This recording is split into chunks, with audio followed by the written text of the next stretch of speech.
Bon matin tout le monde, bienvenue dans On Jase de chasse de pêche de plein air avec Steph Monette.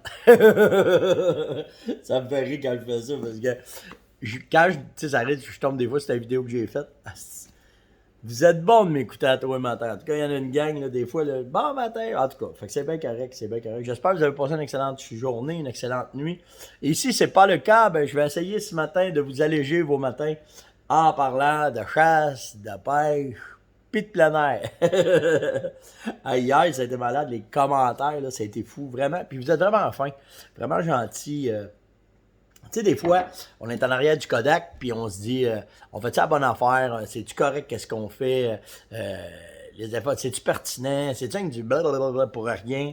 Ben non, ça a été hier, tu sais, suite aux commentaires là, que j'ai mis, tu sais, que j'ai mis les pendules à l'heure concernant les partenaires avec qui je travaille ou les produits que je vaux, puis tout le kit. Ben, vous avez été vraiment, vraiment sweet de me remonter le moral, qu'on va dire. C'était vraiment nice. Fait que vous êtes vraiment une maudite belle gang. Vraiment cool. Hey, by the way, là, il y a de quoi qui s'en vient. OK? On travaille fort pour essayer d'amener des affaires. Puis on va avoir des tirages qui vont arriver. Je vous dirais, ça va aller d'après moi. On va en faire avant la chasse au chevreuil, mais on va en faire aussi après la chasse au chevreuil. Mais, tu sais, je vous avais dit, allez vous abonner à Coach de chasse, devenez membre de Coach de chasse, allez-vous-en dans Coach de chasse, il va y avoir des affaires exclusives. Il y a un produit l'année prochaine qu'on va sortir qui va être en quantité limitée parce que les approvisionnements sont difficiles. Et il va être offert en premier de tout à la gang de coach de chasse avant n'importe qui, n'importe où, dans la clientèle, dans les boutiques. Ça va être la gang de coach de chasse qui va avoir l'opportunité d'avoir ces produits-là en premier. Puis tout dépendant des ventes, comment est-ce que ça va aller dans le coach de chasse, bien là, on va voir qu'est-ce qu'on va faire avec le produit parce que, naturellement, on essaye de faire... on a des projections de fait, puis des choses en entreprise, c'est ça. On a acheté X quantité de produits pour pouvoir faire ce produit-là. Puis après ça, on va voir parce que les produits, on essaie de faire, je l'ai tout le temps dit, là, puis je parle vraiment pour mon église ce matin, là, mais on essaie tout le temps de faire des produits de qualité, OK? Pas on essaye, on fait des produits de qualité. Puis l'approvisionnement, des fois, sur certaines matières premières sont difficiles. Donc, c'est pour ça. Puis là, bon, on s'est dit, à cause de la pandémie, à cause des gens, comment est-ce que vous êtes fins avec nous autres, ben, ça va être offert à la clientèle de coach de chasse en premier. Donc, c'est facile, là. Faites juste taper sur Facebook, dans le petit onglet en haut, là, avec la petite loupe, là, rechercher. Faites juste marquer coach de chasse Steph Monette. Cliquez là-dessus, je suis le premier qui sort.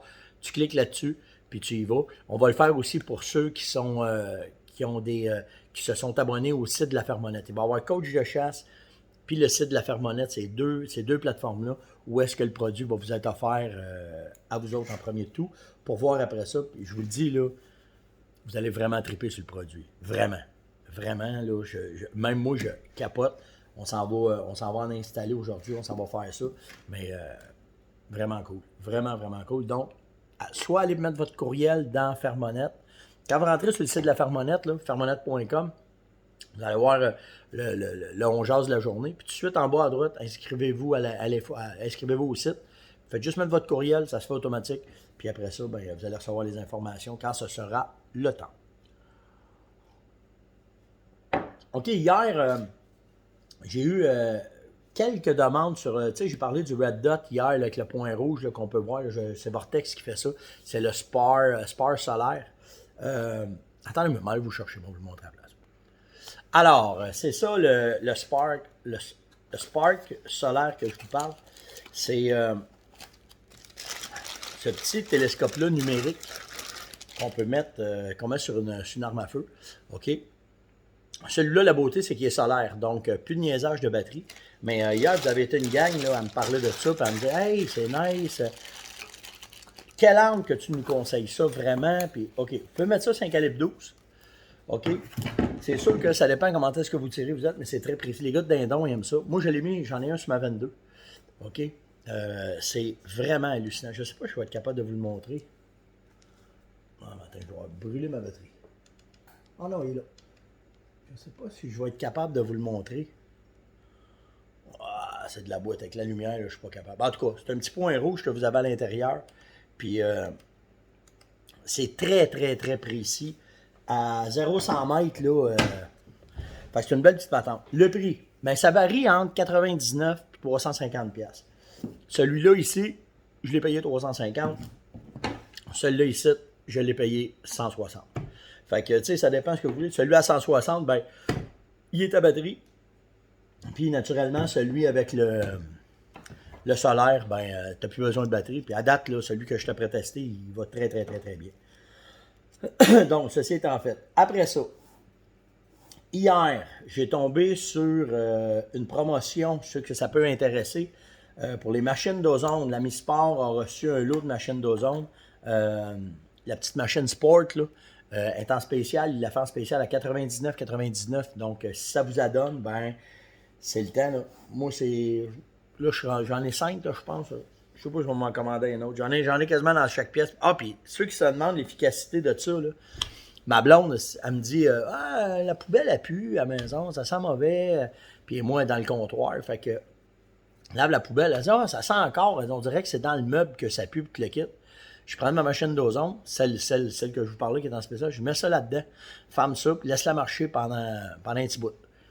Fait qu'on l'a laissé marcher pendant 3 heures de temps, enlever ça, puis une odeur dans le meuble. Malade. Vraiment, c'est vraiment efficace.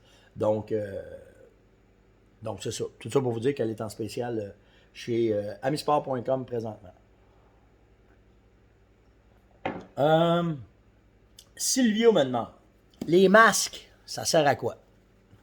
Premièrement, ça, je trouve ça vraiment hot, parce que d'avoir un masque tout le temps intégré dans nos vêtements. Aux oiseaux, là, on capotait parce que notre masque, on l'avait tout le temps, puis il est tout le temps à portée de main quand il est dans ton vêtement. Fait que c'est vraiment cool. Tu as Sitka qui fait ça, Connect aussi en fait. Fait que c'est vraiment, vraiment nice. Vous savez que quand vous choisissez un vêtement, puis vous êtes capable d'en avoir un intégré, ben c'est cool. Je vous le dis, là, c'est vraiment une belle patente. La raison, ben ça sert à deux choses. Ça coupe le visage, parce que quand on fait du migrateur, même si tu fais du gros gibier, quand le soleil frappe dans ton visage, ça a l'air d'une pancarte. Tandis que là, tu vas le couper. S'il est camo, c'est encore mieux. OK? Si t'es dans une tente, très efficace aussi parce que ça coupe le mouvement. L'autre raison, c'est que juste le fait d'avoir de quoi sur votre bouche, les émanations d'humidité, quand vous allez faire vos setups, mettons, tu fais un frottage, un grattage, tu fais un setup d'odeur pour le chevreuil, ben juste ça, c'est hyper important d'enlever ce que votre bouche va envoyer en humidité. Puis c'est pas compliqué, là, il fait fret, là, tu fais ce que tu vois sortir, là, ben ça, c'est pacté d'odeur, c'est pacté d'indices pour que les chevreuils viennent de nuit. Fait que c'est pour ça que les masques sont importants. Fait que c'était pour ça. Le meilleur setup, Steph, pour faire une bait, pour faire un appât, c'est Marie qui me demande ça. Si j'ai un conseil à vous donner, là, il faut que vos appâts soient dans le bois sale. Ils savent que quand ils rentrent sur un endroit où est-ce que c'est pas naturel, puis que ça peut être bon pour eux autres, ils sont sénères. Plus que tu vas dans le bois sale, plus que tu vas avoir de l'efficacité. Ça veut pas dire que tu peux pas la mettre. Moi, ce que j'adore faire, c'est sur une transition qui est très sale. Fait que je vais faire mon appât entre les deux. Moi, je vais me placer dans le bois clair, puis ma bête va être dans transition pour que juste en arrière, il y ait le bois sale. C'est magique pour moi. Ça, c'est vraiment les setups parfaits. Puis si tu me dis, ah, mais je suis dans le boisage, j'ai pas de vision, fais-toi des corridors de tir. T'as, mettons, ton appât qui est là en avant de toi. Tu fais un corridor de tir là, puis un corridor de tir là, égal à ton appât. Fait que quand il va s'en venir, puis mets ton appât pas au bout de ta ligne de tir. Donne-toi un 15-20 mètres avant.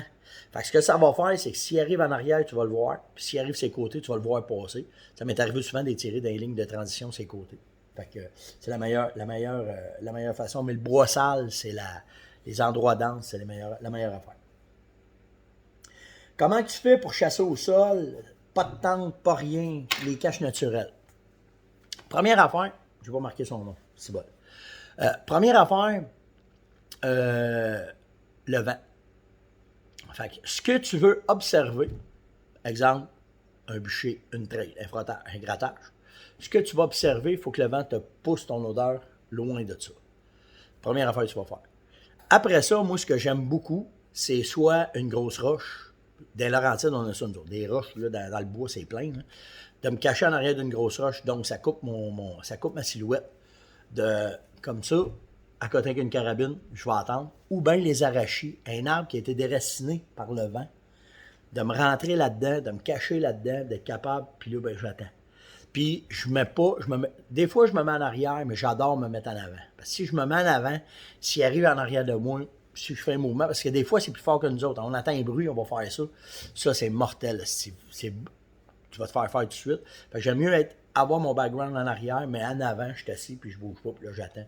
Puis c'est de cette façon-là que je vais. Mais le vent, puis oublie pas que si le vent pousse vers où est-ce que tu regardes, tu as des chances qu'il va te détecter.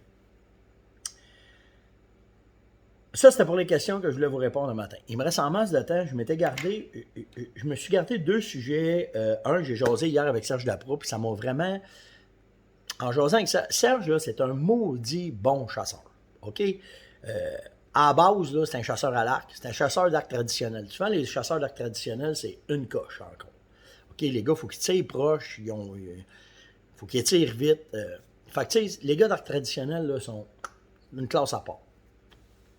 Un chasseur de chevreuil, on ne se le cachera pas que le chevreuil demande beaucoup plus d'affinité que n'importe quel autre gibier à chasser. Puis en plus d'être pourvoyeur, il baigne dans l'orignal. Hier, on s'est mis à jaser du fameux vidéo que je vous ai parlé, que j'ai mis sur le web, de l'orignal qui chase l'autre orignal. Okay? Le boc qui chase une femelle, exactement comme un chevreuil. Moi, ça, là, je ne savais pas qu'il faisait ça. Fait que là, puis même si j'ai parlé avec des gars qui m'ont dit, ben ouais, nous autres, on a déjà vu ça. Moi, ça change ma vision sur l'orignal. Puis je vais vous dire pourquoi. Dans la littérature, ce qu'ils nous disent, c'est que l'orignal va faire venir les femelles à lui. Il va faire une souille. Cette odeur-là va stimuler les femelles. Puis là, il va les accoupler. OK? Ça, c'est la base. Fait que dans tout ce qu'on a comme littérature, comme façon de vivre, façon de faire, peu importe, là, c'est ça l'orignal. Une fois de temps en temps, il va être avec une femelle, il va la suivre, on le sait que. Mais un chasing, comme j'ai vu, moi, j'avais pas vu ça. Mais moi, ce que ça me dit, c'est que ça a le même comportement qu'un chevreuil. Donc, à partir de là, j'ai essayé de pousser mes recherches pour essayer de comprendre pourquoi que des fois il fait une souille, puis pourquoi des fois il va chasser une femelle. Hier, en jasant avec Serge, on en est venus tous les deux à la même conclusion. Puis ceux que c'est des chasseurs d'orignal d'expérience, si un matin il y a des guides qui écoutent, s'il y a des biologistes qui écoutent, j'aimerais ça discuter de ça avec vous autres, soit en privé ou peu importe. Là. Mais on dit que depuis 3, 4, 5 ans, les orignaux répondent moins. La chaleur, c'est tout ça, la température avec.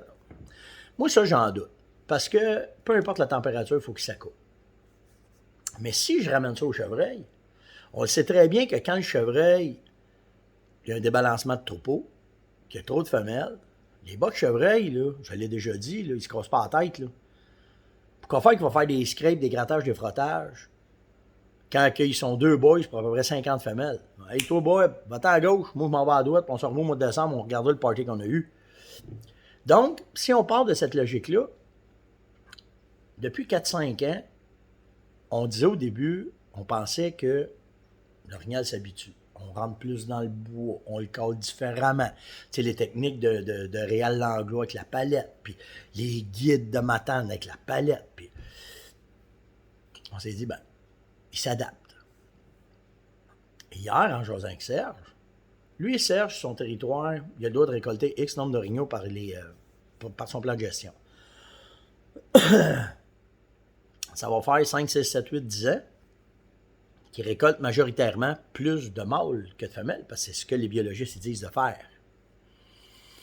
Puis Serge, il dit, les années où est-ce que je récoltais plus de femelles parce qu'il m'en donnait plus, l'année d'après, on t'a fait un succès de fou sur le boc. On répondait, là, ça fait 4-5 ans qu'on ne récolte pas de femelles, le ministère ne veut pas qu'on en ramasse, on a juste le droit au boc. Ça serait-tu ça à la place qui arrive? Ça serait-tu le fait que là, la gestion des troupeaux est tellement mal faite qu'on est sur le boc-là à côté, que là, il y a trop de mâles orignal qui se récoltent, on est rendu des meilleurs chasseurs, puis que le débalancement se fait, puis là, si le débalancement se fait, pourquoi le boc orignal va répondre sur le câble? Pourquoi il va faire des souilles? Pourquoi il va attendre d'amener une bain des femelles? Il va y pogner une par une, puis il va les accoupler une par une? Prends-tu un café à matin dessus? Pensez à ça. Puis regardez vos caméras de surveillance. Si vos caméras de surveillance vous montrent plus de femelles que de mâles, souvent à cette heure, c'est les plus jeunes bocs qui répondent. Pourquoi que les gros répondent moins? Ça serait tout ça. Je suis peut-être dans le champ, là. Je suis peut-être là, puis la raison est là. Mais, à force d'écouter, de parler, de regarder, ce serait ça un débalancement qui fait que les orignaux répondent moins, les bocs sont moins intéressés.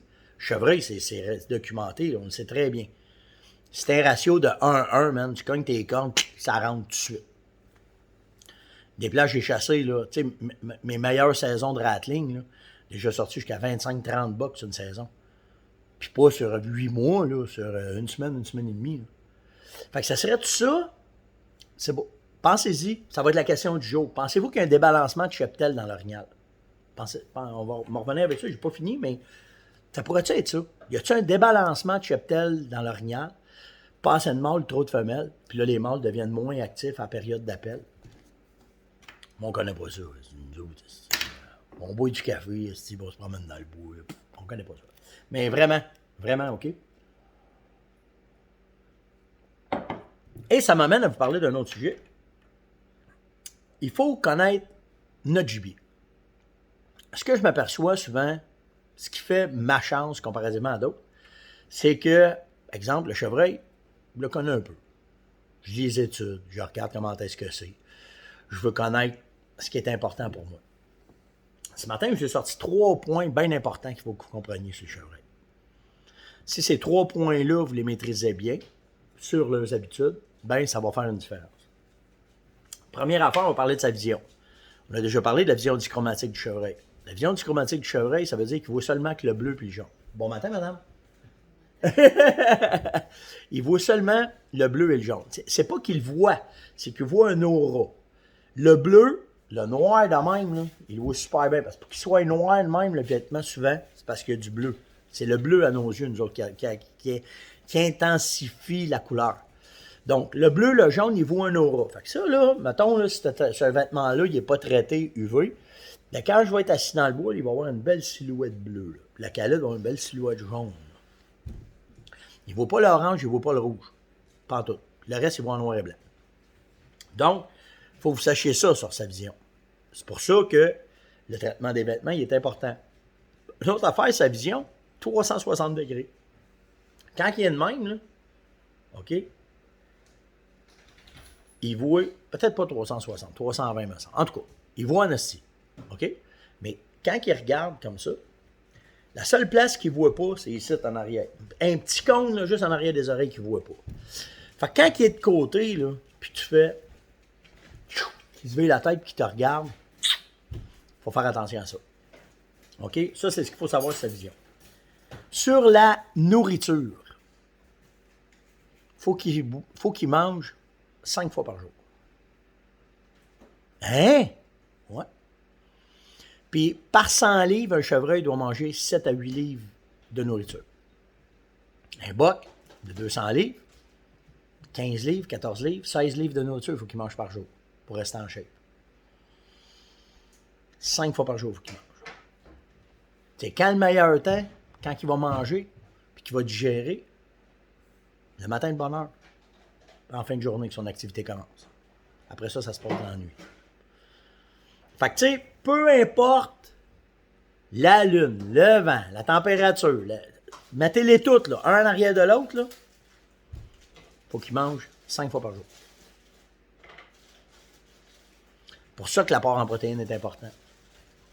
Parce que si ça y prend 15 livres de feuilles, ou de feuillage, ou de fleurs, ou peu importe à manger, puis que toi, tu y amènes de quoi grand de même qui comble ça, dans mouler, dans les protéines, c'est là qu'il va coller à cette place-là. C'est pour ça que c'est important. C'est pour ça que les protéines vont augmenter. Pour aller chercher, on va vous dire ça de même, là, pour aller chercher 100% de protéines, il faut qu'il mange 15 livres de feuilles. Toi, tu es capable de donner ça d'une tasse. Calcule-vous le travail. C'est là que vous allez faire rentrer puis manger. Fait que la nourriture, c'est très important. N'oubliez pas, 5 fois par jour, il faut qu'il mange. L'autre affaire, son nez. Les cellules du nez d'un être humain, OK, 5 millions de particules. Le chien, 220 millions. Le chevreuil, 297 millions.